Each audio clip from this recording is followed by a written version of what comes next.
Welcome to NCN news. నా పేరు ప్రశాంతి. బులెటిన్లో ముందుగా హెడ్లైన్స్ చూద్దాం.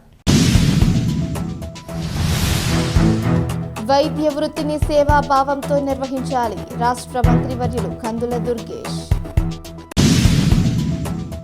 వైద్య వృత్తి కేవలం ఒక ఉద్యోగం మాత్రమే కాదని, అది మానవతావాదంతో కూడిన పవిత్రమైన సేవ అని రాష్ట్ర మంత్రివర్యులు కందుల దుర్గేష్ అన్నారు.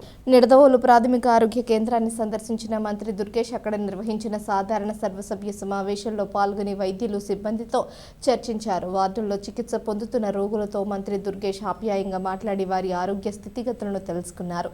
ఆసుపత్రిలో అందుతున్న వైద్య సేవలు, సిబ్బంది పనితీరుపై రోగుల నుంచి నేరుగా సలహాలు, సూచనలు స్వీకరించారు.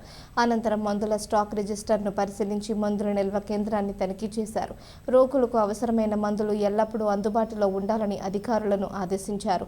వైద్యులు విధి నిర్వహణలో మానవతా దృక్పథాన్ని చాటుకోవాలని, రోగులకు భరోసా కల్పిస్తూ చికిత్స అందించాలని కోరారు. వ్యాధులు ప్రబలకుండా ప్రజల్లో ముందస్తు జాగ్రత్తలపై అవగాహన కల్పించడంలో పీహెచ్సీ వైద్యుల పాత్ర అత్యంత కీలకమని స్పష్టం చేశారు. కూటమి ప్రభుత్వం ప్రజారోగ్యానికి పెద్దపీట వేస్తోందని, ఆరోగ్యాంధ్రప్రదేశ్ నిర్మాణంలో ప్రతి వైద్యుడు భాగస్వామి కావాలని పిలుపునిచ్చారు. ఈ కార్యక్రమంలో స్థానిక ప్రజాప్రతినిధులు, వైద్య ఆరోగ్య శాఖ అధికారులు మరియు సిబ్బంది పాల్గొన్నారు.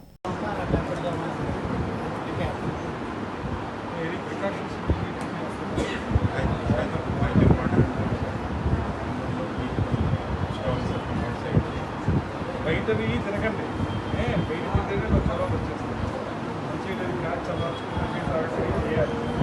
బయట స్కూల్ దగ్గర మనకి ఏంటంటే అవి పెట్టి అమ్ముతారు. మనకి ఏగలేదు చూస్తాయి, కొనేసుకుంటాం.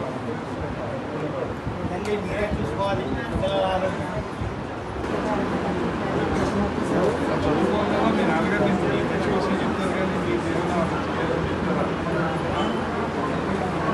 అలాంటి పని చేయకు. గొడవ జీవితం నీకు బాగా చదువుతూ మాకు ఇంక రావాలి. ఇప్పుడు ఒక చదువే రాలేదే అనుకో, వేరే ఏదో చదువుతో చదువుతూ వ్యాపారం చేసుకోవడం, ఏదో చేసుకుని బతకచ్చు. నుంచి దానికి చదువుకోవడం ప్రయత్నించు. కుదరలేదు అనుకో, వేరే పొడి చేసుకుంటున్నాయి.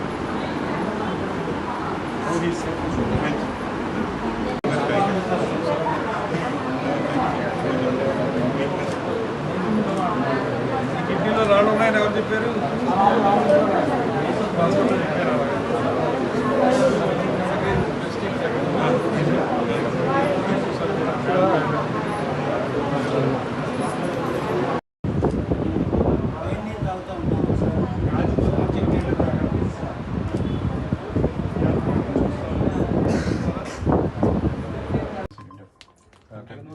So when serious patients are there in oxygen, in the theater we are using this one.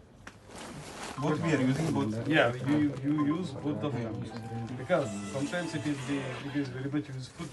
Apart from that, what we need is that. Sure, sir. Yeah.